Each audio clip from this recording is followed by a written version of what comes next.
Olá, bem-vindos a mais um podcast com Leandro Castro. Como sempre, deixamos para vocês os nossos QR Codes, onde tem as mídias sociais, para todo mundo que quiser interagir com a gente, fazer perguntas, vir aqui, bater um papo comigo. Mas hoje trouxemos mais duas grandes pessoas que trabalham conosco no Instituto Castro para debatermos alguns assuntos bastante importantes, principalmente o último congresso que teve agora, a semana passada, que foi o SBAD, que foi o principal congresso nosso de aparelho digestivo. Então eu trouxe aqui o Dr. Luiz Carlos, como sempre, tudo bem? Boa noite, tudo bem? Está tudo em ordem? E a doutora Paola, como sempre, muito elegante. Muito Como obrigada. você está? Tudo bem também. Excelente. Feliz com a Eu acho que semana. antes da gente falar do congresso, eu estava vendo um vídeo essa semana no YouTube, caçando um vídeo, e o vídeo dizia a seguinte frase: Ozempic vai mudar o mundo? É isso que eu queria saber de vocês. O que vocês acham dessa frase? Ozempic vai mudar o mundo? Já mudou? Como é que vocês veem isso? Eu acho que o Ozempic pode beneficiar muitos pacientes, mas eu acredito que a longo prazo não vai ter resultado e vai ser o resultado igual às outras medicações que nós tivemos no passado. Mas isso para perda de peso. Sim, quando se fala em perda de peso. Porque o Ozempic hoje é uma medicação que está aí entrando para o diabetes, né? Para perda de peso, com o seu principal efeito aí, ajudando em todos os aspectos.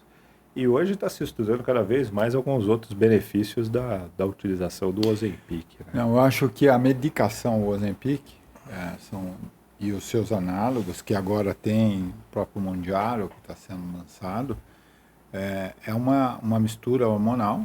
E, na verdade, o princípio disto era o controle do diabetes. E se percebeu que esse paciente tinha menos apetite, ele se sentia mais extasiado, mais saciado com a medicação, e ele comia em menor quantidade e, consequentemente, ele perde peso, porque ele vai ingerir menos calorias. Se associadamente a isso você tiver uma boa alimentação e uma atividade física, sim, você pode perder uma percentagem muito grande de peso. Mas para o obeso, de uma forma geral, se torna muito difícil, porque é o uso dessa medicação, provavelmente, para a maioria dos pacientes, ao longo da vida dele. E é uma medicação extremamente cara, com efeitos colaterais importantes, que muitos pacientes não vão conseguir tomar. Além do preço, que é um tratamento muito mais caro, ele é facilmente abandonado, a menos que essa medicação se barateie ao longo do tempo. Mesmo assim, é uma medicação que promete muita coisa. Vamos dizer, na prática, a perda de peso não é só isso. A perda de peso é realmente a mudança completa do hábito alimentar, da postura que você tem em frente ao alimento, tá certo? Ao abandono de determinadas situações, né? E uma atividade física maior para que você possa manter o peso. Então é um estilo de vida, digamos assim. E eu não acredito que ao longo prazo, passada a febre inicial da medicação, a maioria das pessoas obesas vão usá-lo como tentativa de emagrecimento. E é o que já está acontecendo nas clínicas de uma forma geral. Pacientes que estão usando o Ozempic de forma inadequada, sem orientação médica, e por 2 meses achando que ele vai perder 15%, 20% do peso corporal. Não vai acontecer isso. Então, a indústria farmacêutica, na minha opinião, está banalizando um tratamento que é o tratamento da obesidade. Isso tem que ser muito bem esclarecido. Até porque essa medicação ela não pode ser de venda livre que você vai comprar na farmácia e utilizar das dosagens que você quiser. Até porque o aumento da dose do Ozempic pode trazer prejuízos ao paciente, prejuízos esses irreversíveis, como quadros de pancreatite aguda, provocado pela própria medicação, e outros efeitos colaterais importantes. A obesidade, ela tem que ter um princípio em que nós temos que mudar nosso tipo de alimentação. A indústria alimentícia não pode divulgar que você pode usar um produto produzido por ela à torta direito, ao bel prazer, que você não vai engordar, que isto é uma inverdade. E é o que acontece. Hoje, nós temos aí 25 anos que o Instituto Castro faz cirurgia de obesidade. Estudamos principalmente os pacientes que voltam a engordar, mesmo após a cirurgia, e mesmo após um sucesso nessa cirurgia, com perdas aí superior a 40% do peso total. E esse paciente volta a recuperar peso em grande porcentagem. Por quê? 85% desses pacientes são tomadores de refrigerantes, são indivíduos alcoólatras que não admitem que são alcoólatras, porque eles usam da cerveja ou do chopes ou mesmo qualquer outro tipo de bebida alcoólica, rotineiramente, semanalmente, em quantidades, grandes quantidades, e eles acham que esta quantidade não é grande. Então, é muito mais um problema comportamental do que medicamentoso. Não é usando o efeito colateral de um medicamento que é utilizado inicialmente para o controle de diabetes para você controlar a obesidade. Então, eu vejo um futuro um pouco sombrio em relação a isso. O que não quer dizer que você não possa utilizar de forma adequada. Nós, no Instituto Castro, utilizamos o Ozempic de forma adequada, com orientação ao paciente, e explicando a ele que ele não pode só depender da medicação. Eu acho que isso é importante. Nós médicos que tratamos de obesidade, devemos ter a consciência de que nós deveremos usar essas drogas. O que está acontecendo é exatamente o contrário. Nós estamos encontrando pacientes que simplesmente estão comprando Ozempic em qualquer lugar, sem receita médica, sem instrução do uso da dose, e sem critério nenhum, sem critério médico, as coisas. Isso chama-se banalização da medicação. Perfeito. E você, Paulo? O Ozempic vai mudar o mundo? Ou já mudou o mundo? Eu acredito que nós vamos mudar o mundo podendo prescrever o Ozempic. Eu acho que é sim um divisor de água na parte farmacológica das medicações anti-diabetes, anti-obesidade. Acho que foi um início com o similar anterior, né, o Saxenda, e agora ele, a tirzepatida que está vindo.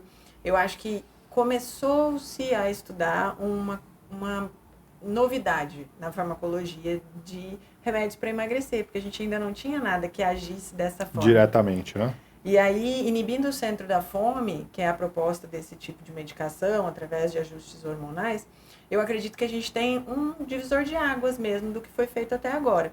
Então, se bem usado, se bem indicado, como o Dr. Luiz mencionou, eu acho sim que ele pode nos ajudar a mudar esse parâmetro. Mas lembrando que o estilo de vida sempre tem que vir associado, não adianta, não existe milagre, não tem como. A pessoa precisa mudar diversos pontos. E aí vai da gente, bons profissionais, que instruam corretamente os nossos pacientes e possamos usar os Ozempics e similares. Eu vejo uma coisa que, eu não sei se eu posso estar errado, eu não sei se vocês viram, inclusive no congresso, alguma coisa nesse sentido, mas nós já estamos completando aí uns 3 ou 4 anos do uso do Ozempic e dos seus análogos, não?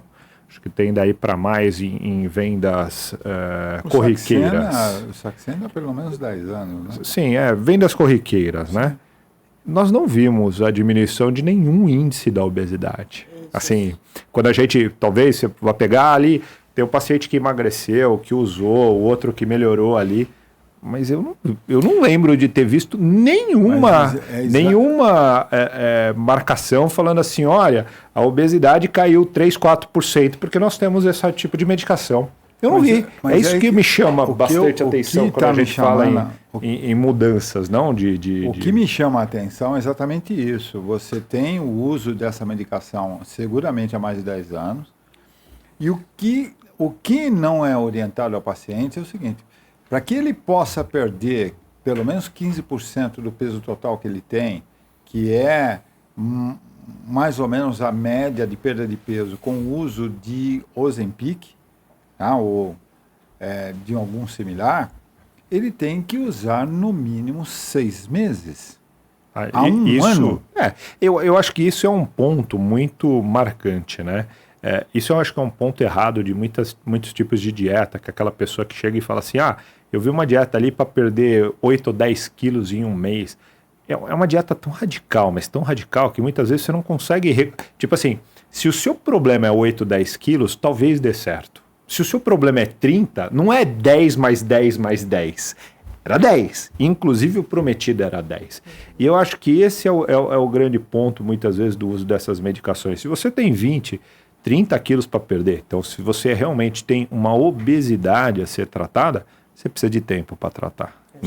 Você não trata a obesidade que você adquiriu durante meses da sua vida, às vezes anos da sua vida, em 30, 60 dias achando que isso vai. Exatamente. Eu acho que muitas pessoas se apegam ao efeito colateral maior, quer ficar nauseado, quer ficar aquela sensação horrorosa ali das primeiras semanas do Ozempic, para ficar sem comer, não para fazer uma dieta correta, mas sim para falar, nossa, eu não consigo comer porque eu estou absolutamente nauseado, emagrece um pouco por causa disso.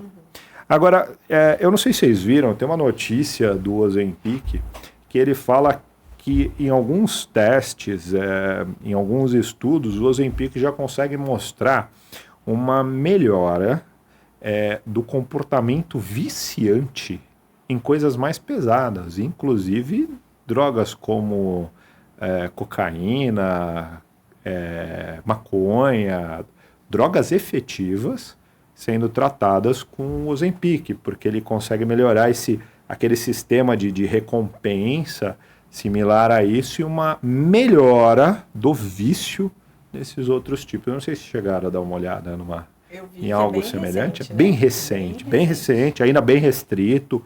Sinceramente, eu nunca vi esse uso na prática, um uso para isso, talvez como, de novo, um efeito colateral de algum obeso que estava ali alcoólatra, que estava usando outros tipos de eu de gostaria drogas. de aqui salientar o seguinte: eu acho que toda a farmacologia, toda a medicação, você pode usar para o bem. E eu acho que se esse efeito colateral vai contribuir para o controle do peso, sim, nós devemos usar. O que eu quero dizer é o uso indiscriminado, de forma equivocada pelas pessoas, e é o que nós estamos assistindo. O que eu vejo dos pacientes hoje, eu não sei como vocês estão vendo, mas é uma quantidade imensurável de pacientes que você fala assim, você já usou? Não, eu já usei. Quem te deu? Um dia lá atrás, em algum momento, algum médico me deu. Tá, mas você usou só dessa vez? Não. Eu usei, parei. Aí eu voltei a usar sozinha, né? Porque eu peguei a ideia pescada lá de trás. Perfeito. E você, então, começou o tratamento. E como é que você parou? E assim, eu acho que esse é o ponto fundamental. Ninguém termina o tratamento. Então, todo mundo começa o tratamento. Aí tem um abandono. Ou porque você não chegou aonde você tinha que chegar, né? Queria perder 30, não perdi. Ou porque aí ficou caro, chegou uma hora que você não conseguia comprar. Alguma coisa aconteceu, mas nunca foi um encerramento de tratamento feito por um médico. Assim, tipo, eu não peguei até hoje um paciente que chegou para mim e falou, não, eu usei Ozempic, até que, não por um efeito adverso, o médico lá falou, olha, você chegou no correto e agora eu estou te dando alta e você não precisa mais tomar o remédio. Eu nunca vi isso. Eu nunca vi isso acontecer. Esse é um grande problema de não ser vendido com prescrição médica, né? Esse Esse questionamento é importante. Porque, veja bem, um paciente ele vai usar uma medicação que possa oferecer a ele o que ele está buscando. Se isso vai dar certo, se não vai dar certo, se tem um planejamento de um profissional, né, que tenha experiência em atuar nesse meio, ele não está se importando muito naquele momento, ele está acreditando na oferta que está sendo vendida a ele. Então, eu acho que a nossa orientação, compreendendo toda essa dificuldade da população, é que precisa ser dada abertamente para que eles entendam que não adianta tomar uma medicação que promete te ajudar a não comer. Você tem que entender todos os pilares do emagrecimento saudável e a manutenção do peso a longo prazo. Você perguntou no início da nossa conversa, na publicação, como é que era? O Ozempic vai mudar a história. Vai mudar o mundo ou já está mudando o mundo? Exatamente. Eu me recordo muito bem que no final dos anos 90... Era sibutramina? Quando surgiu a cirurgia bariátrica. Aqui no Brasil, mais fortemente, né? Que foi a partir de 98. Mas, embora a cirurgia já existisse e já era feita pelo Instituto Garrido, que foi o precursor de toda a cirurgia bariátrica no Brasil, mas houveram pessoas antes deles também. Mas acreditávamos que teríamos, operando os pacientes, resolveríamos o problema. Curado. Eu me lembro, nessa época que eu estava na faculdade, a gente falava da cura da obesidade. Né? A cura. Houve muita discussão entre equipes cirúrgicas, professores e universidades e tal, onde se discutiam técnicas cirúrgicas, onde uma emagrece mais que a outra, e o próprio tempo demonstrou que isso não é verdade. Por quê? Passou-se aí mais de 20 anos, e o número de obesos só aumentou, embora nós estejamos operando os obesos até hoje, e o número de pacientes obesos operados é enorme. Por quê? Porque a obesidade, ela começa na infância, ela começa em casa, e ela está começando cada vez mais cedo, né? Cada vez mais cedo. Nós estamos pegando pacientes que estão vindo contando a história, porque antes a gente estava pegando pacientes que eram magros e que em algum momento engordaram. Agora você pega crianças que, eu sempre fui obeso. Então, e aí o que eu quero dizer com isso? A obesidade, ela não depende só de uma cirurgia ou de uma medicação. Ela depende do comportamento do paciente, que obviamente depende do seu estado emocional, da interpretação, da cognição que esse paciente tem, da interpretação da vida, da sua necessidade, das suas dificuldades.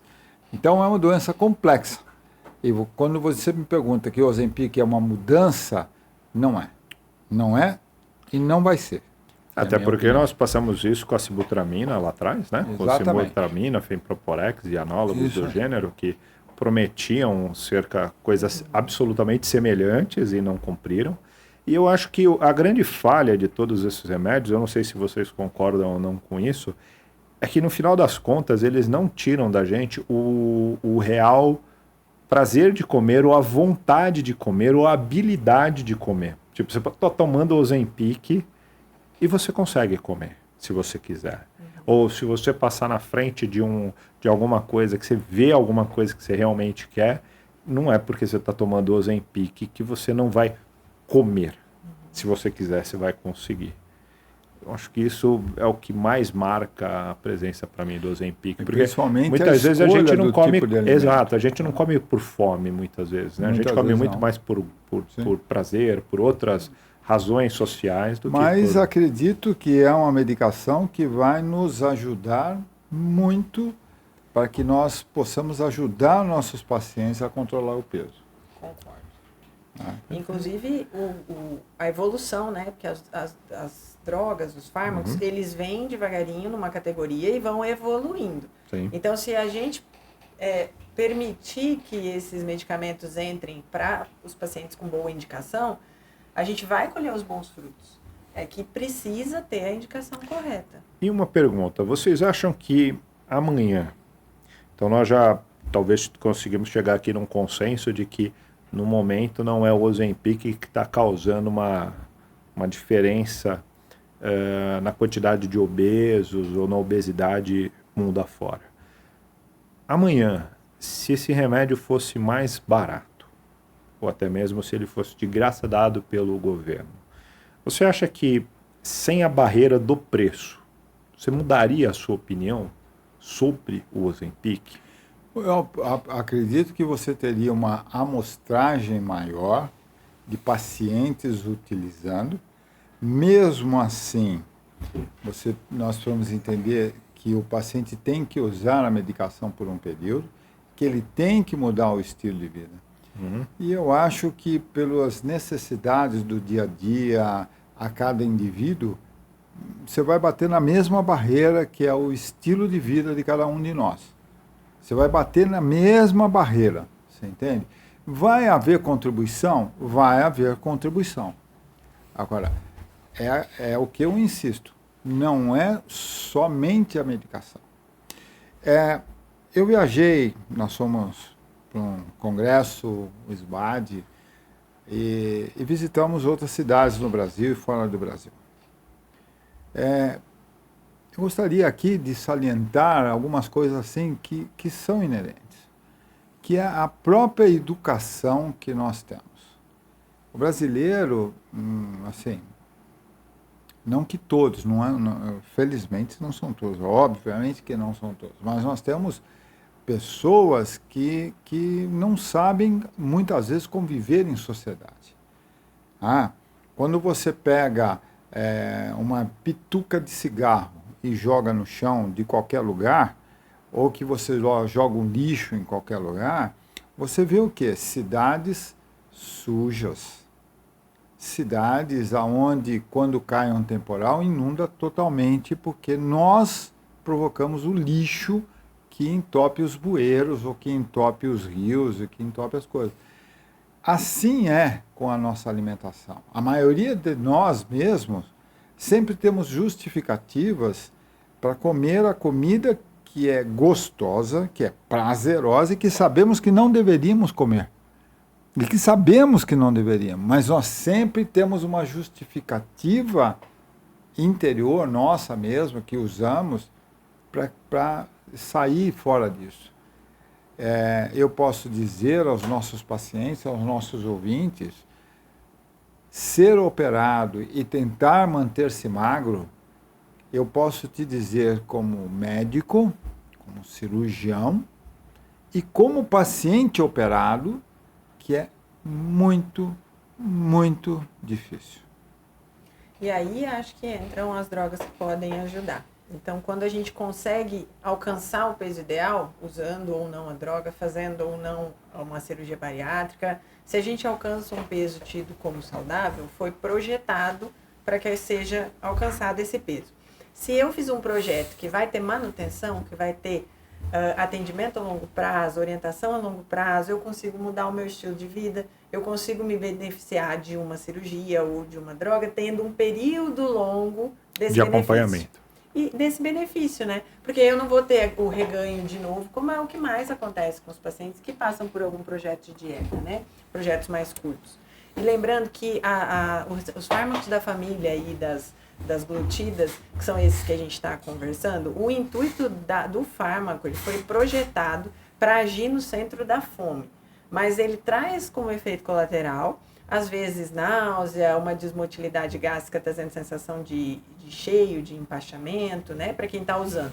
Não é esse o intuito do medicamento, é um efeito colateral. A gente vai emagrecer por causa desse efeito colateral? Inicialmente sim, porque a gente não vai conseguir comer. Mas é o intuito da medicação? Não.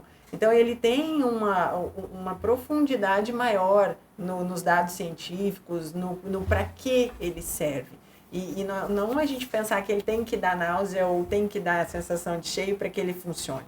Muitas pessoas não têm esse efeito colateral, outras têm. Então, às vezes, a pessoa usa uma vez, quando ela vai usar a segunda vez, ela já não sente esse sintoma, ela acha que a medicação não está funcionando. E não é assim que funciona. O medicamento tem outra funcionalidade. Esse é apenas um efeito colateral. Então, a gente tem que entender que, se o medicamento for bem indicado, usado com uma programação, inclusive para manutenção, depois menos vezes, por um tempo prolongado, e a pessoa conseguiu chegar onde queria, mudança de estilo de vida, aprendeu a comer corretamente, horários, quantidades, atividade física, tudo isso, ela vai conseguir dar a manutenção necessária. Eu gostaria aqui de fazer mais uma crítica à própria indústria farmacêutica. Esses medicamentos estão sendo vendidos ou propagados como emagrecedores. Estou certo ou estou errado? Não existe medicamentos emagrecedores. Desculpa. Isso vai cair na mesma situação que antigamente existiam os antigripais. Os medicamentos antigripal. Não existe medicamento antigripal. E o Ministério da Saúde, depois de muitos anos, mudou essa situação, porque não existe medicamento antigripal.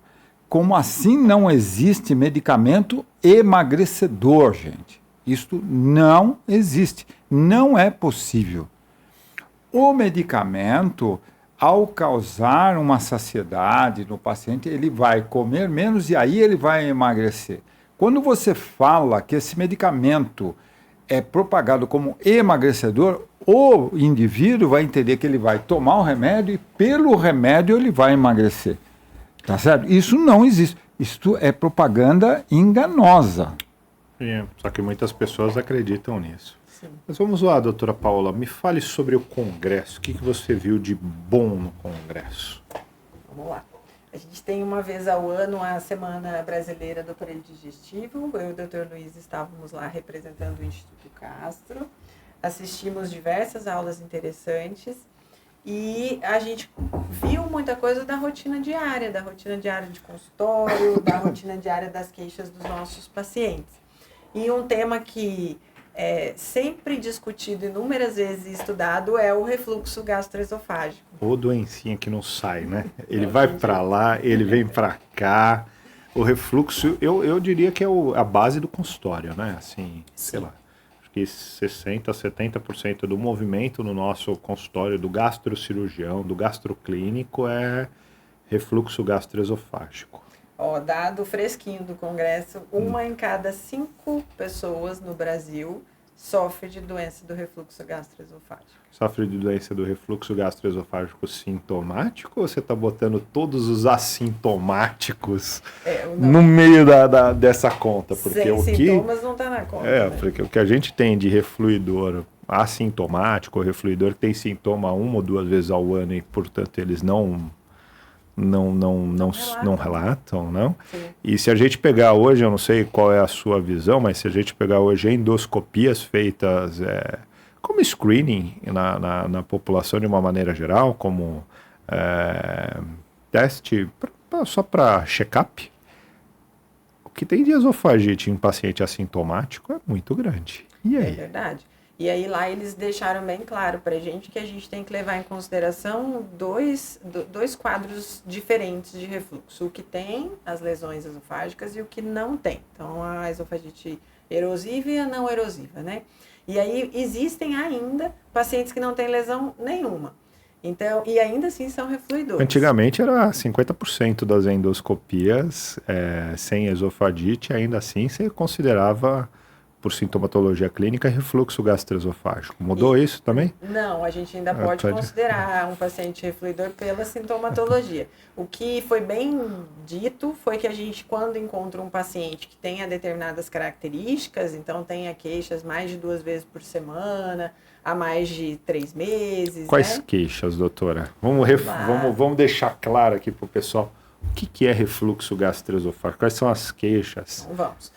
Então, o estômago é uma bolsa e o caninho que vai levar a comida até o estômago é o esôfago, da boca ao estômago. Esse trajeto é feito para descer, não é feito para refluir, para voltar. E, infelizmente, a gente tem momentos que o ácido gástrico consegue refluir. Aí a gente chama de refluxo. Até entender se é a doença do refluxo em si ou só um sintoma, vai a anamnese, que é a conversa com o paciente em consultório, e alguns exames quando indicados, né? Quando necessários. O que é fato? Que tem sintomas típicos e atípicos. Os sintomas típicos são aqueles mais comuns que a gente ouve muito. Paciente queixando de azia e queixando o termo que eles usam em consultório é refluxo mesmo, que na linguagem médica a gente chama de regurgitação. que é quando o ácido gástrico volta a ponto da pessoa sentir esse ácido mesmo na boca, e muito comum acordar de madrugada se sentindo afogado ou com falta de ar por esse ácido ter conseguido alcançar a região da garganta ou até mesmo da boca, né? Por azia, nós estamos colocando queimação. Queimação no trajeto do ossinho Dor, atrás do peito. sem queimação. Não é um sintoma que a gente vai com certeza dizer que é refluxo, mas ainda assim, dor atrás do ossinho do peito pode. Porque sim, o pessoal ser um refere sintoma muito de como refluxo. dor na boca do estômago. Ah, bom. Aí A famosa dor na boca do estômago. E sabe que a boca do estômago, famosa, ela é exatamente a junção do esôfago com o estômago. Então, nada mais é que esse lugar onde a gente coloca a mão e diz que é a boca do estômago não é necessariamente o estômago. Ele é a emenda do caninho da descida Sim, com o caninho da estômago. subida. E nessa emenda é que a gente tem as queimaduras geradas pelo ácido gástrico, e é onde a gente mais encontra as lesões causadas pelo refluxo. Você sabe que na época do mestre mais velho ali, ele me falou que eles chamavam de, como é que era? Pé do gurgumilho? É? Do gurgumilho. O pessoal de... Eu ouvi essa história do pé do gurgumilho. A boca do estômago chamava-se pé Não, muito bom. Uma pessoa do Nordeste uma vez falou isso para mim. Cultural mesmo. É cultural. Muito bem. Até descobrir em consultório onde era o pé do gurgumilho deu um certo trabalho. Mas a grande queixa realmente é o refluxo gastroesofágico, né? Eu acho que cabe à gastroenterologia clínica, né, em primeiro lugar, o esclarecimento do paciente que a doença do refluxo realmente, né, ela é instalada em alguns pacientes e ele pode ter uma hérnia de hiato associada ou não, tá certo? Ele pode ter uma hérnia e não ter sintomas, mas principalmente o que voltamos aqui é o comportamento da sociedade de uma forma geral, o que aumentou assustadoramente a doença do refluxo. O senhor saiu correndo, espera só um segundinho aqui, volta a vida aqui, vamos voltar nos sintomas aqui, antes de correr para frente, senão nós já vamos para o tratamento. Os sintomas, eles podem ser o que nós chamamos... Porque, entenda uma coisa, o esôfago começa no pescoço e vai até o estômago que está dentro do abdômen. Então, os sintomas eles podem ser o que nós chamamos de baixo, que é a boca do estômago, o pé do gurgumilho, ou qualquer coisa do tipo, que é uma queimação aqui, na parte alta do abdômen. Ele pode ter dor atrás do externo, que é no peito, como ele pode ter sintomas altos, que vão desde a queimação na garganta. É muito comum o paciente ir ao otorrino laringologista com queixas de dores de garganta matinais, e ele vai no otorrino pensando que ele tem alguma doença da garganta, por isso que ele acorda com dor. Isso é extremamente comum. Acho que 30% das pessoas que me procuram no consultório, eles são oriundos dos otorrinos, de uma forma geral. Eles não são especialistas, fazem um exame que é a nasofibroscopia, né? Nasolaringoscopia, tem um diagnóstico de refluxo gastroesofágico, provavelmente, são medicados aleatoriamente com medicações que diminuem a acidez, sem um real diagnóstico do refluxo gastroesofágico. Então, esse paciente nos procura já pelo otorrino. Não invariavelmente, os sintomas também podem ser pulmonares, como tosse seca, repetitiva, que não melhora com nada. E muitas vezes a gente recebe do pneumologista pacientes com refluxo gastroesofágico importante, que podem levar a quadros pneumônicos, como até pneumonias de repetição. Então, são sintomas que podem ser na parte baixa, que a gente chama do abdômen, na parte mediana do tórax, como pode ser até parte alta. E entre os sintomas famosos atípicos, que são esses que o doutor está citando, justamente porque o paciente não entende que é um sintoma que vem do estômago. E aí ele, na dúvida, às vezes procura o pneuma, às vezes o otorrino, às vezes o gastro, às vezes o farmacêutico, o amigo. Por que acontece refluxo? Essa é uma pergunta difícil, hein, meu Deus? Ó, o refluxo tem múltiplas causas, é uma doença antiga, crônica, diria incurável se a gente não mudar o fator que a causou. Dentre eles, fatores mecânicos, a hérnia de hiato, que o Dr. Luiz citou, é o mais comum dos fatores mecânicos, e está associado, de novo, a gente volta para o nosso tema, que costuma ser o principal das nossas reuniões, a obesidade. A hérnia de hiato, para quem não sabe, resumindo rápido, nós temos o diafragma que separa o tórax do abdômen, então uma musculatura que separa. Ele se abre num buraco por onde passa o esôfago, virando estômago na parte abdominal. E por uma série de razões, esse estômago muitas vezes acaba sendo pressionado por esse buraco para dentro do tórax, formando uma abertura, uma hérnia pelo hiato diafragmático. É isso aí. E aí um dos fatores que causa esta subida gástrica é o aumento da pressão. O aumento da pressão abdominal. E aí pode ser pela obesidade exclusiva, pode ser pela obesidade, entre aspas, que seria obesidade transitória, gestacional. Gravidez, né? Toda gestante que já dormiu nos 8, 9 meses da gestação sentada sabe exatamente o que nós estamos comentando. É isso aí. Né? Quando você come e não consegue descer. Pode ser por uma fragilidade desse músculo que você acabou de mencionar, o diafragma. Então, existem pessoas magras com hérnia de hiato? Sim, existem, né? Então, acho que esse é o fator mais comum da gente ter o refluxo. Não só esse, doutora, também nós temos que incluir aí a bebida alcoólica. Os relaxadores, né? Relaxadores de uma forma geral. Principalmente, é muito comum, e as pessoas vão ver assim, doutor, eu não posso tomar um copo de vinho que eu vou ter refluxo durante a noite. E é por causa do álcool existente no vinho, né? Que é um relaxador da musculatura de transição. Isso, e os estimulantes, né? Aí nós estamos falando da parte química, que aí entra o álcool, entra a cafeína e todos os estimulantes conhecidos, que vão fazer o estímulo ou de aumentar demais esse ácido, ou de relaxar a musculatura esfincteriana, ou os dois ao mesmo tempo, que aí é um prato cheio, né? Prato cheio. E fala uma coisa para mim, vocês acham que o refluxo talvez seja difícil de diagnosticar, tanto pelo paciente, a demora do paciente nos procurar, como o próprio diagnóstico ser difícil, por ela ser uma doença intermitente, ou seja, tem momentos que existem sintomas, versus momentos em que o paciente fica extremamente bem, ou vocês veem de outra maneira? Vocês acham que não é intermitente, não, ilusão? Sim, com certeza é intermitente, crônica e intermitente, né? Acho que esse é o caos da história. Os dois pontos que você colocou são importantes para atrasar o diagnóstico, vamos dizer assim, e mais um ponto importante foi esse do paciente ser medicado antes de chegar até nós, e com isso fazer a doença ficar mais intermitente ainda, porque no período que usou o remédio, a doença silenciou, e aí não fez o acompanhamento e nem o diagnóstico correto. Só vamos colocar aqui que, embora vocês estejam falando do otorrino, se a gente considerar tratamento inadequado, medicamentosamente falando, infelizmente os nossos queridos farmacêuticos são campeões em relação ao refluxo gastroesofágico, né? Não estou falando dos colegas otorrinos, não. Estou falando das pessoas que tomam por indicação do vizinho, porque sentiu azia e comentou, e alguém já toma em casa e aí deu um comprimidinho. Foi com dor de estômago na farmácia e ganhei qualquer coisa. O balconista vendeu, o farmacêutico vendeu, até os nossos colegas, que às vezes acabam vendo que tem características e não confirmam o diagnóstico e já iniciam o tratamento.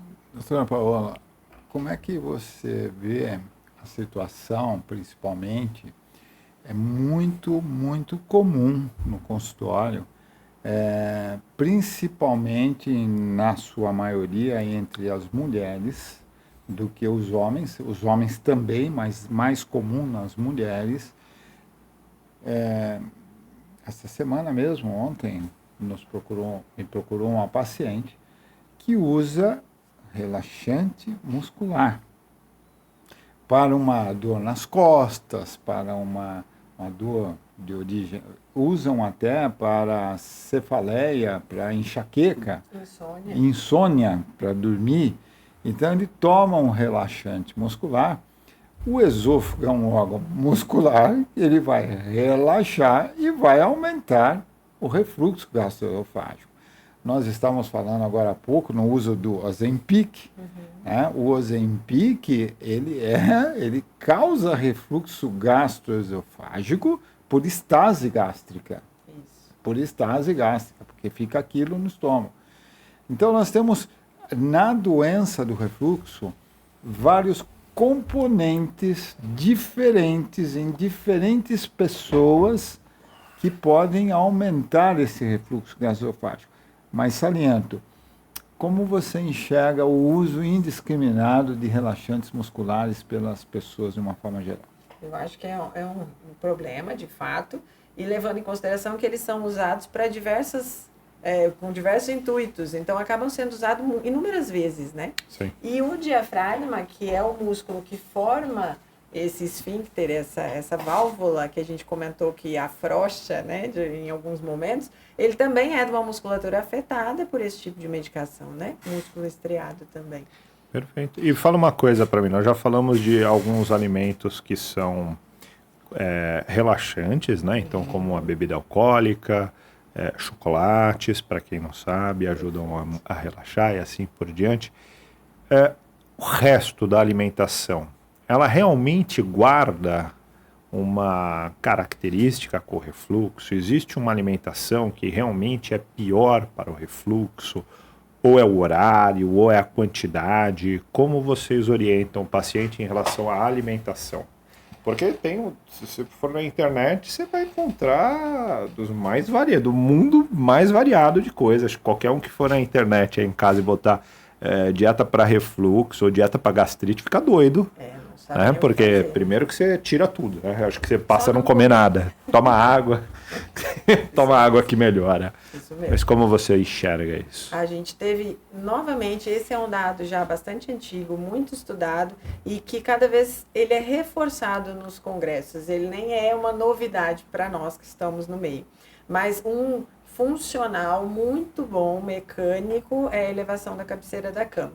Levando em consideração que o líquido gástrico consegue refluir com mais facilidade quando a pessoa não tem a gravidade funcionando a favor de que o líquido fique para baixo, quando a gente se deita, esse líquido tem mais chance de subir. A gente tem fatores de, por exemplo, estar com o estômago cheio, de ter se alimentado 2 horas antes, né, da hora de deitar, ou menos, 2 horas ou menos. E a inclinação da cabeceira foi muito estudada e tem-se certeza já há alguns anos que os 15 centímetros de elevação, causando uma inclinação na cama toda, não é um travesseiro, não precisa isso que eu ia te falar. Você sabe que a maior parte das pessoas acha que a inclinação é aquele travesseiro horroroso. Gente, por Deus, eu vou falar uma coisa para vocês, não sei se vocês concordam. É a pior ideia que você já teve na sua vida.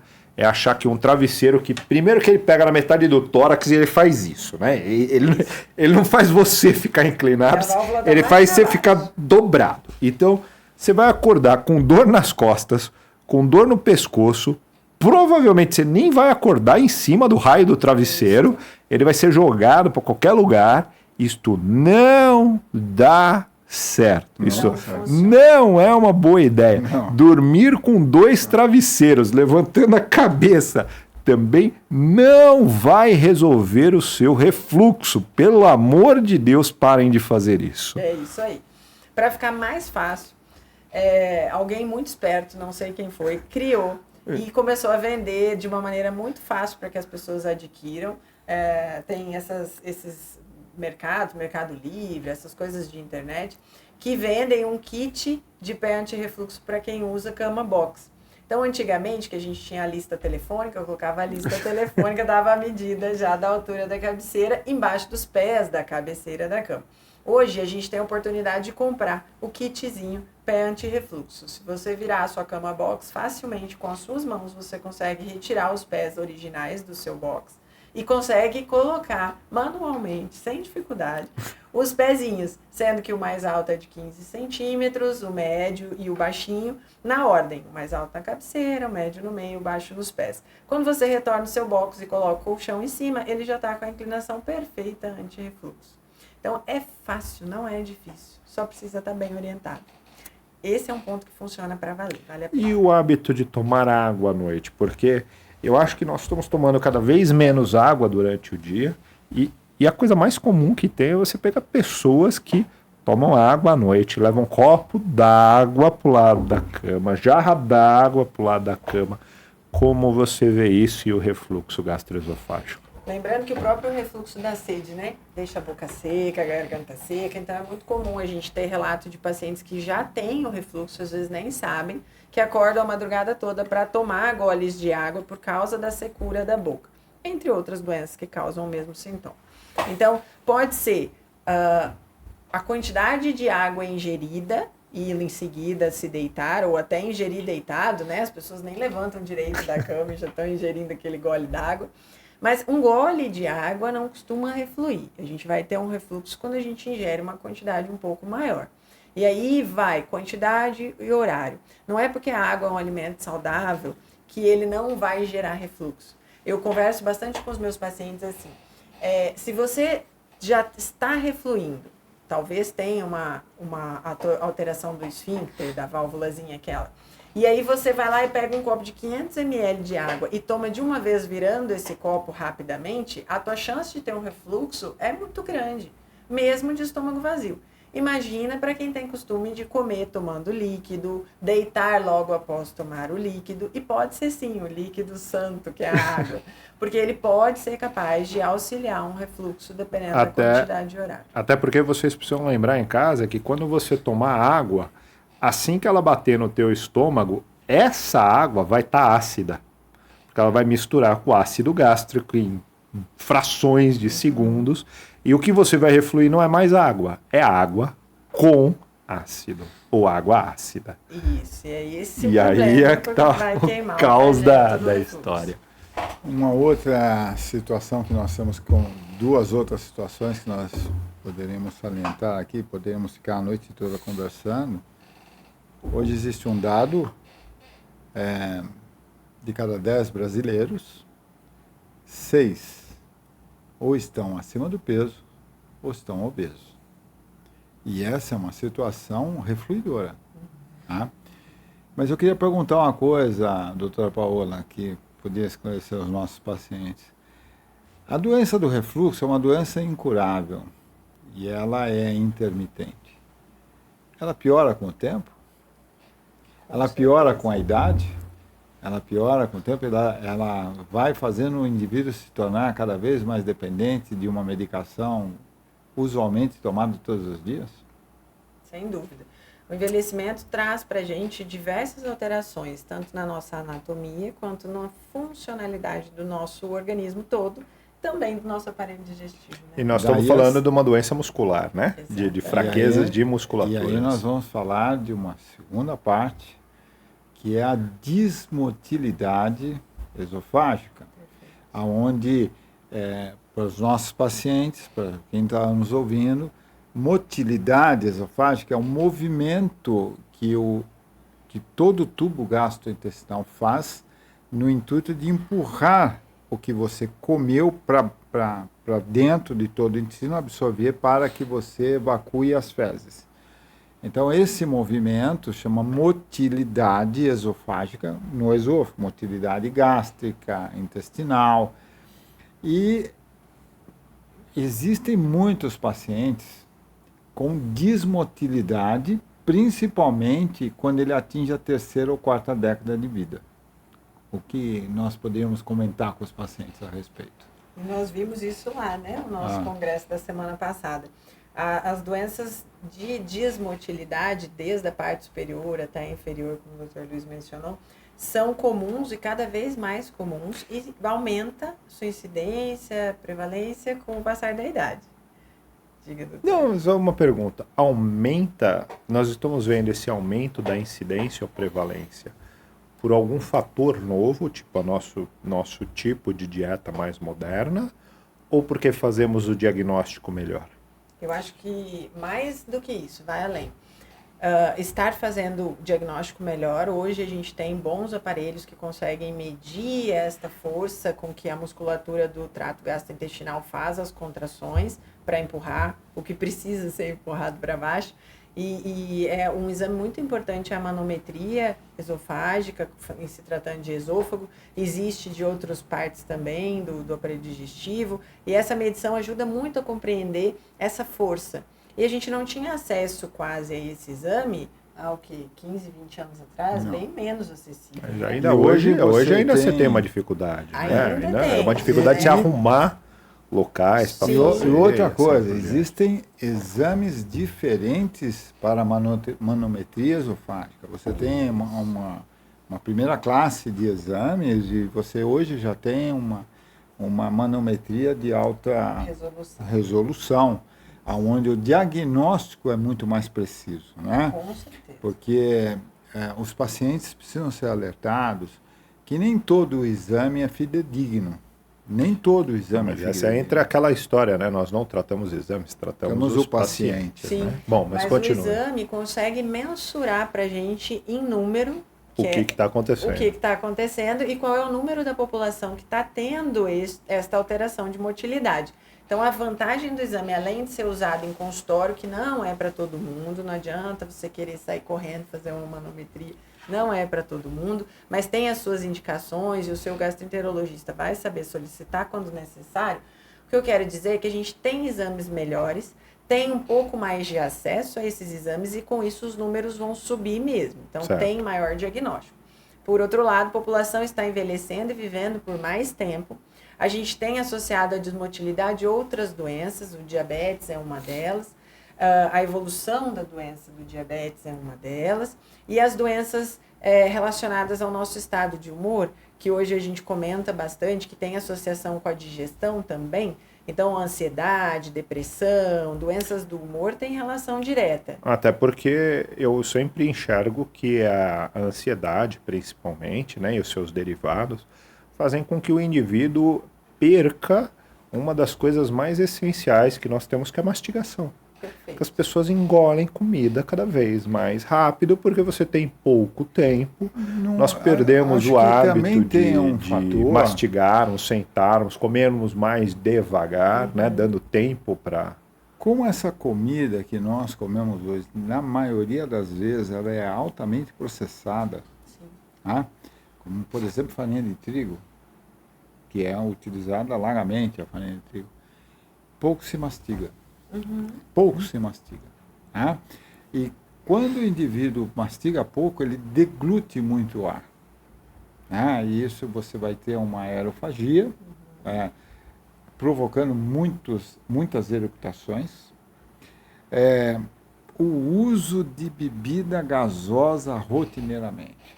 Coca-Cola, Guaraná, soda, qualquer tipo de bebida gasosa, como a água com gás. Nós temos que entender que o refluxo ele aumenta com o aumento da pressão intragástrica. E se você toma líquidos gasosos, você vai aumentar a pressão Eu intragástrica. tenho uma pergunta então para vocês. Uso de canudinho causa piora do refluxo? É? E aí, doutor Luiz, causa piora do refluxo? Acho que não. Não. Não, acho que não tem nada a ver. Eu simplesmente não usaria canudinho, mas eu acho que goles devem ser tomados em copos normais. Eu não usaria, eu não uso. E aí, normalmente Paula, canudinhos. você pede para não usar canudinhos? Eu não costumo pedir, não, no meu consultório. Acho que o paciente adulto não tem tanto hábito do canudinho. Eu vejo uma vantagem e uma desvantagem no canudinho. A vantagem do canudinho mesmo, literalmente, aquele fininho tradicional, é que o gole vai ser menor. Então, a deglutição aquela engolida vai ser menor, porque a quantidade de líquido que subiu por ele é menor. Já esses canudos maiores que a gente vê em milkshake, em produtos lácteos e tal, esses são um problema, porque a deglutição é rápida com esforço, porque para sugar precisa do esforço. E você engole todo o ar que está ali, E né? o ar Você vem aumenta. junto. Você aumenta. Muito. E, Então- doutora, me desculpa, milkshake é totalmente refluído. Mas nós estamos falando de milkshake, mas, por exemplo, eu falo isso porque eu vejo, e você está falando de adultos, mas é extremamente comum ser em restaurantes, inclusive restaurantes bons, e as pessoas pedindo sucos ou bebidas alcoólicas Alcoólicas, com canudinho. muito comum, é verdade. Né? é Com verdade. canudinho cada vez mais. Então, assim, eu fico olhando, assim, os garçons, você pedir um suco em qualquer lugar, ele te oferece o copo e já deixa Isso, automaticamente. um canudinho do Bom, teu aliás, lado, aqui né? vai uma prerrogativa, a gente não deveria usar canudinhos de plástico. Esse plástico vai parar no lixo e isso... Feita a sim, prerrogativa. Essa é uma prerrogativa. Eu tenho mais... E quando você usa canudinhos que são de metal, né, muita gente, é um conceito popular, você não usa um copo porque outra pessoa pôs a boca naquele copo. Por isso que ele usa o canudinho. Começou assim a história, né? Não tem o menor significado disso, né? Água e sabão limpa qualquer coisa. Tá certo. Então vamos voltar então mais uma pergunta. Doença do refluxo gastroesofágico é grave? Ela é uma coisa perigosa? As pessoas deveriam se preocupar? Ou ela é apenas uma doença que afeta a qualidade de vida do indivíduo? Não, ela pode ser muito grave, inclusive. Pode até, em menos vezes, lógico, não é o mais comum, mas pode até evoluir para um câncer de esôfago. Então, é uma doença importante, precisa ser dada atenção, precisa ir ao seu gastroenterologista, por favor, para ser feito o diagnóstico correto. Quando? Primeira vez? Senti alguma coisa, já procuro. Tenho 20 anos de idade, já procuro. Quando você falaria, venha, marque uma consulta lá no Instituto, estamos lá para te ajudar. Quando? Primeiro fato, nem vou levar em consideração a nossa teoria que existem diretrizes, né, a respeito disso, mais de 2 vezes por semana, por um período maior que 3 meses, já é fato que vale a pena ser avaliado.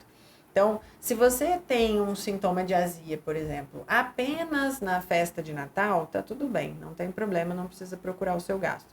Mas se você tem um sintoma de azia toda semana, no dia que comeu um abuso alimentar no churrasco do fim de semana, mas também durante a semana quando comeu certinho, opa, esse é um sinal que vale a pena prestar atenção. Então, a frequência com que isso está acontecendo e a persistência daquela queimação naquele dia que você sentiu são fatores importantes a serem levados em consideração. E quando que você começa a pedir endoscopia? Porque eu diria que a endoscopia é a nossa principal ferramenta, né? Porque não tem como examinar refluxo sem, no mínimo, a endoscopia. Quando que você... Porque o que tem acontecido também com bastante frequência, e a gente pode até falar depois de mais um tema em relação a isso, tem vindo cada vez mais adolescentes, 14, 15, 16 anos de idade, já com refluxo gastroesofágico. Quando começamos a pedir? A orientação que todos nós temos, né, de também diretrizes novamente, é que paciente antes de 40 anos de idade, sem sinais de alarme, que seria emagrecimento, entalamento, vômitos frequentes, até com sangue ou sem sangue, são sinais que a gente precisa olhar lá por dentro. E o único exame que nos dá isso facilmente, né, e com fidedignidade é a endoscopia. Então, paciente jovem, 15, 16, 20, até 30, 40. 40 é a marca mandatória, assim. Com sintomas eventuais, não é uma coisa de repetição, então 2 vezes por semana. O paciente não está emagrecendo, não tem vômitos, não tem outros sinais, pode ser tratado inicialmente sem endoscopia. Esse é o paciente que a gente tem licença para tratar. Agora, o paciente está tendo mais do que 2 vezes por semana sintomas, está persistindo, já tratou em outro momento com alguma dessas medicações que são usadas sem ter feito o exame e está com sintomas novamente. Este paciente precisa de uma primeira endoscopia. E eu queria ressaltar uma coisa, endoscopia não é exame de rotina. Então, as pessoas que ficam repetindo a endoscopia anualmente sem ter sintomas, não tem repetindo sentido. 3 ou 4 vezes por ano. Então, a gente fica indignado. Mesmo com sintomas, isso é contraindicado, pelo amor de Deus. Eu recebi recentemente uma moça que tem 28 anos de idade e ela fez 6 endoscopias em 2 anos. Inacreditável, né? Inacreditável um negócio desse. É inacreditável. Não existe justificativa para isso. Eu tenho mais perguntas para vocês para a gente ir para o tema. Muitos pacientes chegam no consultório, muitas pessoas têm essa colocação assim: meus pais já me falaram que eu tinha refluxo lá quando eu era bebê, por isso eu tenho refluxo hoje.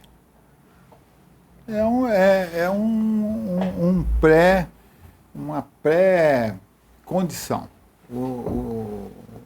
Depende muito do que é esse refluxo na criança, né? Existem doenças que são congênitas, né, como a atresia do esôfago, existem outras condições que levam a isso, né? Então, eu teria que estudar o passado desse paciente.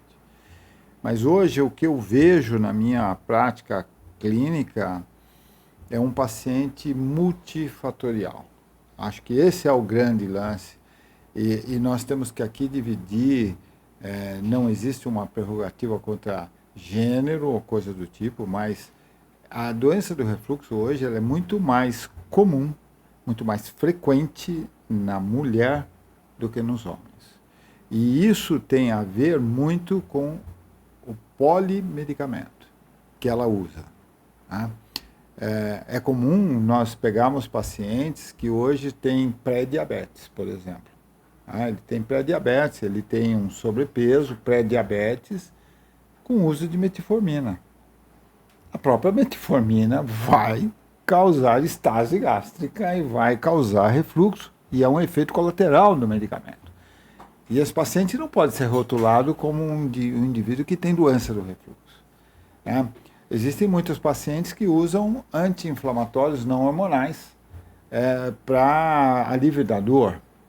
É muito frequente hoje o acesso à medicina, principalmente para quem trabalha com a medicina privada e não a estatal, o paciente ir a um ortopedista por uma dor qualquer e a principal medicação utilizada é anti-inflamatório não hormonal. Então, o indivíduo que usa muitos medicamentos associados e a mulher, ela faz o uso da contracepção, então ela usa pílula anticoncepcional. As mulheres acham que usando DIU elas não vão ter sintomatologia, vão ter do mesmo jeito, em menor intensidade, mas vão ter. Então, a gente tem que estudar o paciente, fazer uma anamnese bem feita. Hoje mesmo, talvez uma das últimas pacientes que eu atendi, ela tinha uma história que ela já tinha feito 6 endoscopias até o ano de 2019. De 2019 a 2024, ela chegou a fazer mais 3 ou 4 endoscopias. E ela, eu perguntando para ela, insistindo com ela, se ela tinha sintomas próprios da doença há 10, 15, 20 anos atrás, e ela simplesmente referia que não se lembrava. E é comum essa situação. Né? E o que acontece? Ela, neste momento, estava preocupada porque ela aumentou muito o refluxo e ela queria fazer uma nova endoscopia, coisa que ela tinha feito há 1 ano atrás. Menos de 1 ano atrás, eu não tinha nada.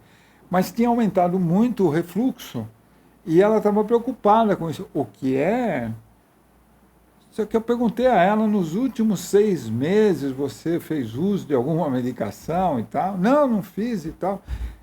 Não fiz, não, eu não tomo um remédio do estômago e tal. Aí eu falei, mas não é só na gastroenterologia, você tomou remédios para outra, por exemplo, você teve, foi no ginecologista, teve uma infecção já. Doutor, eu estava tomando antibióticos até 10 dias atrás. O que bate com o aumento do sintoma que ela tem do refluxo gastroesofágico. Então, nós não podemos analisar o paciente apenas por um exame, pela esofagomanometria, por uma endoscopia, mas sim pelo conjunto dos sintomas que esse paciente tem. Sem dúvida.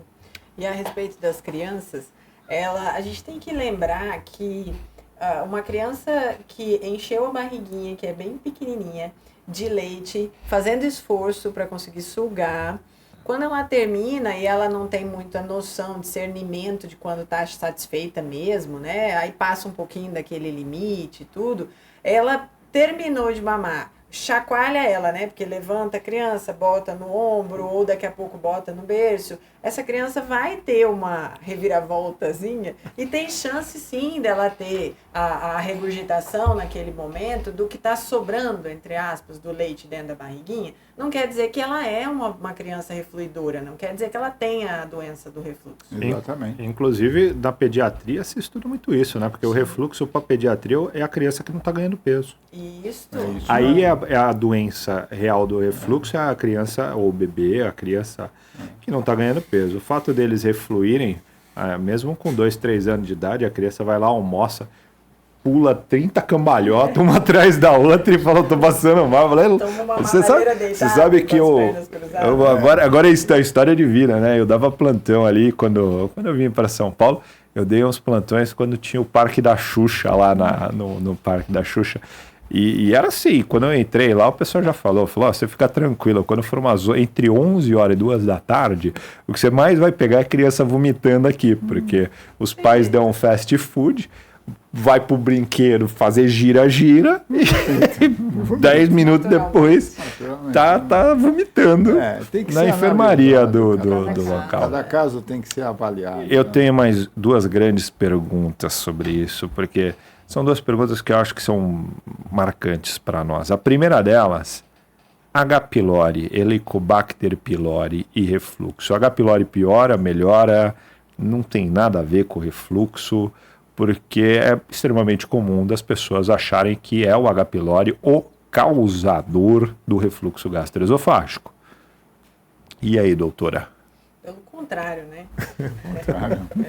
O H. pylori, ele prefere um meio não tão ácido, né? Então, o H. pylori fica feliz quando o estômago não tem tanta acidez, tanto que ele ocupa um pedacinho mais específico de dentro do nosso estômago, aonde vai ter menos acidez do que as regiões mais ácidas, porque é uma preferência dele para crescer, fazer família, né? Deixar lá, evoluir. Viver lá dentro da gente. Então, não, o H. pylori não tem uma relação direta com o refluxo e ele prefere os meios básicos do que os ácidos, menos ácidos, vamos dizer assim. Básico também não existe. Aliás, o tratamento ideal do combate ao Helicobacter pylori é você aumentar o pH, né? Torná-lo menos ácido com um antibiótico, é onde você consegue realmente eliminar o Helicobacter pylori. Então, ele, como a doutora está falando, ele prefere um meio não tão ácido.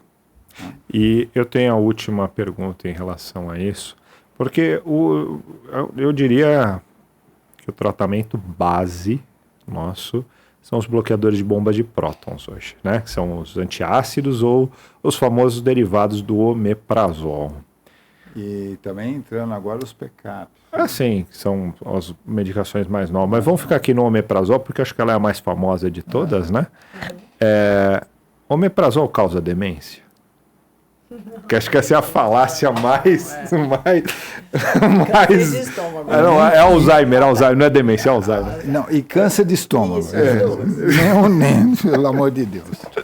Não, mas isso é comum. Eu não sei porquê, foi uns 4, 5 anos atrás, acho que algum doido falou na internet que omeprazol causava Alzheimer. Então, assim, não tem um paciente, assim, eu não vou falar não, mas uns 30%, 40% dos pacientes que eu dou o remédio, ele olha pra minha cara e fala assim, eu não vou ficar demente, né? Sim.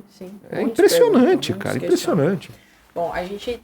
É fato que existiram estudos tentando correlacionar, né? Então, a gente teve estudos retroativos avaliando casos pregressos, onde os pacientes tinham realmente desenvolvido o Alzheimer, um tipo de demência, e outros que tinham desenvolvido o câncer gástrico. E, de fato, alguns que usavam o omeprazol desenvolveram essas 2 doenças. Só que no grupo controle que foi estudado, ou seja, pacientes que passaram pelas coisas semelhantes e usaram a mesma medicação... Não tiveram. Também não ou desenvolveram ou não desenvolveram. Então, no final, foi um empate, dizendo o remédio não é o culpado. Na verdade, cada pessoa que desenvolveu as determinadas doenças tem fatores múltiplos, né, que associados ao estilo de vida e fatores externos, internos, como genéticos, trouxeram as duas doenças. Mas não foi o omeprazol o culpado. O problema é que quando esse estudo começou, ou em algum momento desse estudo, isso se propagou pela internet com as pessoas que não têm conhecimento, que não sabem nem ler um estudo e entender o que aconteceu no estudo, e ninguém propagou o final do estudo, só propagaram o começo. Então acenderam a fogueira, mas não levaram até o final. E inclusive era um estudo não randomizado. Isso, não ia ter credibilidade. Não tem credibilidade no mas até hoje, mas veja, até hoje nós recebemos pacientes. Quando você dá um omeprazol para o paciente, ou quando a gente tenta explicar os novos bloqueadores, os esomeprazóis, pantoprazóis, e fala que é um remédio like, né? Um remédio similar a um omeprazol, a primeira pergunta que vem é essa, né?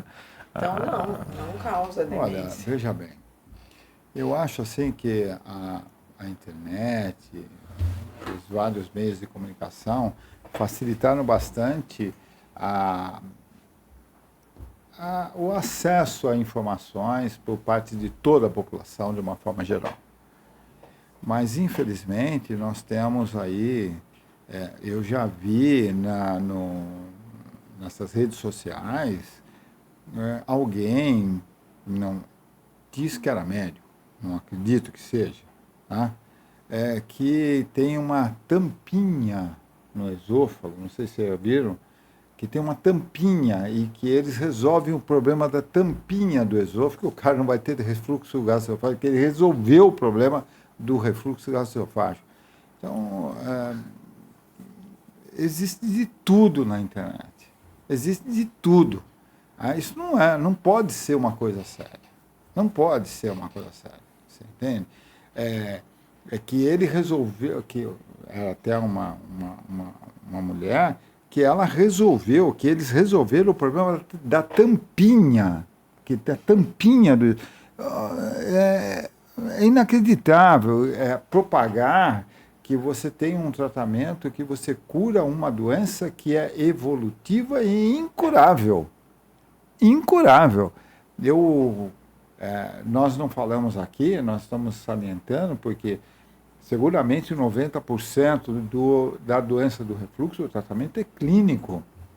Ele é medicamentoso, ele é de comportamento, ele é de emagrecimento na maioria das pessoas, é uma higiene que a gente chama medicamentosa, para ele não utilizar de determinados medicamentos desnecessariamente, né? Então, é um tratamento clínico. Mas a doença do refluxo, ela pode ser necessário um tratamento cirúrgico. E esse tratamento cirúrgico, ele é hoje indicado, talvez, a grosso modo, em 10 a 15% dos pacientes que têm instalado a doença do refluxo. E realizado em muito menos do que isso, né? E realizado em muito menos. Porque chega... Eu não sei se vocês pegaram alguma estatística de congresso da cirurgia do refluxo, mas eu vi lá atrás, há uns 5, 6 anos atrás, que menos de 1% dos pacientes que tiveram a indicação por um cirurgião realmente operaram de refluxo além do que gastroesofágico. a cirurgia do refluxo gastroesofágico, ela não é um intuito curativo. Não existe cura do refluxo gastroesofágico com uma cirurgia anti-refluxo, tá certo? Que é a valvuloplastia. Não existe isso. Um médico que promete ao seu paciente a cura disso com a cirurgia, ele está errado. Isso não existe. Mas embora... E outro agravante, nós sabemos que essa cirurgia, em 10 anos, porque 10 anos depois, esse paciente está automaticamente 10 anos mais velho. Então, ele pode voltar a ter sintomas do refluxo mais frequentemente. Não é que a doença voltou, existe uma série de aspectos técnicos disso, né? Mas eu gostaria de salientar uma coisa aqui que há muito tempo atrás nós discutimos e hoje a gente... nós operamos muito esse ano. Eu fiz seguramente umas 30 cirurgias esse ano de recidiva de refluxo. de ter que entrar para corrigir refluxo gastroesofágico. E eu acho que é uma cirurgia, por muitos cirurgiões, cirurgião acha que é fácil, e é uma cirurgia difícil, é uma cirurgia que para ficar boa, você tem que saber o que está fazendo, e em alguns lugares ela está sendo feita a toque de caixa, e isso está causando um problema com o ato cirúrgico. Eu não sei se vocês repararam isso, mas eu reoperei muito paciente esse ano já. E eu aqui quero salientar exatamente o que está acontecendo. Porque eu venho de um tempo onde a cirurgia era convencional. Chama-se cirurgia convencional, realizada por um grande corte abdominal para que o cirurgião tenha acesso ao interior da barriga. Nós evoluímos isso para cirurgias minimamente invasivas, onde esta cirurgia minimamente invasiva, ela restabelece o indivíduo à sua vida normal mais rapidamente. Então, menos dor, restabelecimento das suas atividades muito mais rápida. Tá certo? É a cirurgia minimamente invasiva, que foi a videolaparoscopia, e agora, seguramente, a robótica veio somar a isso, né? Então, o que houve? Uma banalização novamente da situação. Porque o que eu encontro no consultório são pacientes mal preparados por uma cirurgia, foram submetidos a essa cirurgia, achando que era assim uma cirurgia simples. E curativa. E curativa. Simples, de recuperação simples, onde ele não corria risco de vida, e de recuperação muito rápida. Então, um paciente que vai ser operado de doença do refluxo, ele tem que ser muito bem preparado, porque existem sintomas pós-operatórios, que para o leigo entender, a quantidade de gases que se forma no abdômen, certo? Que a maioria dos pacientes vão se queixar. E o intuito da cirurgia de refluxo é diminuir a incidência dos episódios de refluxo. Não é impedir totalmente o refluxo. Né, eu coloco sempre para o paciente, que é uma das coisas que eu coloquei para vocês, que o objetivo nosso do tratamento é a melhora da qualidade de vida do paciente. Porque o refluxo passa a ser uma doença comumente relacionada com o nosso ato alimentar, e comumente relacionado com o hábito de deitar, ou seja, ele acomete a gente quando nós estamos descansando ou quando estamos comendo. E são duas coisas que, se você tem uma doença que te interfere em dois momentos importantes da sua vida, prazerosos, ela se torna muito complicada. Eu acho que tratar o refluxo é tentar melhorar a qualidade de vida do paciente. Sim, com certeza. E a cirurgia é mais do que isso. Tanto é que eu falo para muito paciente, olha, o momento bom de você operar é o seguinte, tua qualidade de vida tá boa? Tá. Exatamente. Então não opera, porque não vai mudar em nada. Sua qualidade de vida tá ruim, esse é o momento da gente operar, porque nós vamos melhorar a tua qualidade de vida. E não esperar piorar muito para tomar uma atitude. Com certeza. E para encerrar, então, o refluxo, né? Você tem mais alguma coisa que você quer falar, Paula? Você tem montes de coisas, senão eu quero te fazer uma última pergunta para... Não, pode fazer a última pergunta. A gente tem muito que conversar, mas vai ter que ser um próximo vez. Tem que ser, porque nós fomos aqui na brincadeira de Ozempic e refluxo que foi embora. Mas deixa eu falar uma coisa para você. Se você tivesse que falar para nós assim, um hábito, uma coisa, aquela que é importante para o tratamento do refluxo, o que você falaria? Para com isso. De hábito era não comer e deitar. Na minha opinião, é o mandatório. Eu também acho. Concordo plenamente. Dr. Luiz? Eu concordo plenamente e digo a todos, muito difícil de ser feito. Muito nos dias de hoje, muito difícil. Chega em casa... Veja bem, isso é uma coisa assim.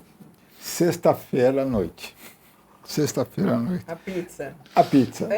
A pizza e o chopes ou a pizza e o vinho. Aí as pessoas vão à pizzaria, normalmente chegam entre 7 e 8 horas da noite, que é o grande movimento, tem muita gente, até que ele come e sai da pizzaria, já é 11 horas, meia-noite, Aí ele, de estômago cheio, ele comeu bastante, ele tomou uma bebida alcoólica. Cansado da semana, cansado. Que ele quer descansar, ele vai dormir. Aí, o que ele vai fazer? Deitar na cama com a cabeceira elevada. Porque aí, pelo menos alguma coisa. Vai ter um auxílio. Vai lá pro consultório, vamos consultar, para vocês entenderem tudo isso e tomarem a atitude necessária para poder comer a pizza da sexta-feira. Eu acho que, fundamentalmente, precisa de uma boa orientação da nossa gastroenterologia clínica a respeito de tudo isso, em primeiro lugar. Não se opera todos os pacientes que têm refluxo. Acho que o tratamento é clínico, primordialmente clínico, comportamental. Nós temos muita coisa para falar. Eu acho que refluxo é uma doença interminável. Interminável. Tem mais coisas, doutora Paola? Não, de refluxo acho que é isso. Acho que a gente tem temas aí para deixar de curiosidade para o nosso próximo galera. Principalmente intolerâncias alimentares foram temas importantes do Congresso da semana passada. Está sendo cada vez mais debatidos, né? Sim, as intolerâncias. Novas surgindo, definições, compreensões. Eu acho que isso vale a pena a gente dar uma passada. Eu acho que a gente tem muito que conversar, porque a intolerância alimentar tem causado, inclusive, sintomatologias em muitos pacientes que não são típicas. Isso. E isso dificulta diagnósticos de muitas outras e são capazes situações. De gerar sintomas altos e baixos. Então, foi o tempo que a gente entendia que uma intolerância alimentar gerava diarreia. Quem não tem diarreia não tem intolerância alimentar. Vai muito além disso. Então, acho que vale a gente conversar sobre muitos. Elas. E os diagnósticos, né? Que são... Sim. Doutora Paola, o que é a mensagem que nós damos para o paciente que tem intolerância alimentar a glúten ou a lactose ou a qualquer outro tipo? Uma mensagem? Não excluam tudo da vida de vocês antes de terem certeza do que vocês têm intolerância, porque senão vira um terrorismo alimentar e a pessoa daqui a pouco está desnutrida, está sem vitaminas, nutrientes. Eu tenho uma notícia ainda melhor que a sua para dar para esse tipo de paciente. Volta, porque nos próximos episódios nós vamos conversar muito sobre isso. Combinado. É só esperar aí que daqui a pouco sai, que nós só vamos passar acho que vai mais de uma hora só para conversar sobre isso. Ele só vai embora que não acaba mais. Intermináveis. E lembrando que outro tema super importante que foi revisionar ao lado do Congresso foi a esteatose, que é a gordura no fígado, né? E é um tema que também está ligado e cada vez mais comprovado cientificamente com a obesidade, com o sobrepeso, com o sedentarismo e tudo isso que a gente sempre E essa é perigosa, aqui. Né? Essa é perigosa. Essa é uma situação que a gente precisa tomar um cuidado. Acho que está na hora das pessoas começarem aí sim a entender cada vez mais que ganhar peso não tem nada de saudável no menor ganho de gordura. É engraçado, né? Porque as pessoas falam que eu quero ganhar peso. Cara, você quer ganhar músculo, você não quer ganhar gordura de jeito nenhum. Gordura é muito maligno. É impressionante. Né? E é um cuidado que tem que ter, porque tem gente que é magrinha e fala assim, eu quero engordar. Não, gente, você pode querer encorpar, você pode querer ganhar músculo, mas não queira ganhar gordura. A gordura é um negócio que tem que ser combatido a ferro e fogo. É isso aí. Algo mais que você queira deixar de recado para nós? Não, foi isso mesmo. Muito obrigada. Você vai ser obrigado a voltar, então, que nós vamos ter que resolver essa situação. Doutor Luiz, alguma coisa a mais a declarar sobre refluxo gastroesofágico? Não, acho que nós teríamos muitos podcasts para falar a respeito disso. É interminável esse assunto. Ele é um componente congênito, ele é um componente do indivíduo, ele é um componente social, ele é um componente comportamental. Existe uma série de coisas que são intermináveis. Uma mensagem: não acredite em versões aleatórias, como, por exemplo, uma medicação causa Alzheimer, uma medicação causa câncer. Procure o tratamento adequado, você entende? Deixa eu te perguntar uma coisa, então, já que nós estamos aqui, que nós estamos falando disso, eu acabei de lembrar. Eu vi um dado alguns anos atrás, quando a gente estava estudando pronto-socorro, esse tipo de coisa, e que ele dizia o seguinte, que 70%, olha que absurdo, 70% dos pacientes que iam com dor torácica no pronto-socorro não era infarto, era refluxo gastroesofágico. Dor torácica, não cardíaca. Não cardíaca, claro. Dor torácica, dava entrada com dor torácica, fazia-se, logicamente, a investigação cardíaca, porque ela é absolutamente obrigatória. Hoje, e, na verdade, era primeiro sintoma, ou sintoma mais agudo, sintoma mais marcante ali da presença do refluxo gastroesofágico, que acabou levando o paciente com dor ao pronto-socorro. E você sabe que grande parte desses pacientes, eu não tenho dados sobre a porcentagem fidedigna, mas são pacientes que consumiram previamente uma grande quantidade de bebida alcoólica. Ou remédios, ou coisas do tipo, muitas vezes ansiedades, crises, né, de pânico e ansiedade, esse tipo de coisa, que levaram esse indivíduo a esse grau mais grave. E tem uma coisa muito interessante, que eu não sei se vocês concordam, mas eu acho que para mim é muito marcante. Tomar um pouquinho de cuidado, porque nem sempre essa dor mais violenta está relacionada à doença mais grave. Então tem que tomar cuidado, porque às vezes você que está lá em casa com um sintoma bem pequenininho, pode ter uma lesão esofágica muito mais grave do que uma pessoa que tem um sintoma muito mais generalizado, uma dor muito mais forte. Ambos precisam fazer investigações, mas sem dúvida nenhuma o refluxo, infelizmente, ele não guarda uma proporção entre a sintomatologia e a gravidade máxima da doença. Aliás, na medicina, de uma forma geral, e na gastroenterologia também, toda pessoa acha que quanto maior a dor, maior a chance de eu ter câncer. Ou maior a gravidade, né? Ou maior a gravidade. E, na verdade, não é. Não guarda essa relação direta. Muitas vezes a dor intensa, que é insuportável, como muitos pacientes relatam, não significa maior gravidade do problema. Exato. Na doença do refluxo mesmo, a gente entende que quanto mais existe a queimadura da região causada pelo retorno do ácido, menos sensibilidade a pessoa vai ter pela lesão de terminações nervosas. Então, uma doença do refluxo muito grave, com lesões gravíssimas, pode ser uma esofagite grau D, por exemplo, é isso. Uma úlcera esofágica.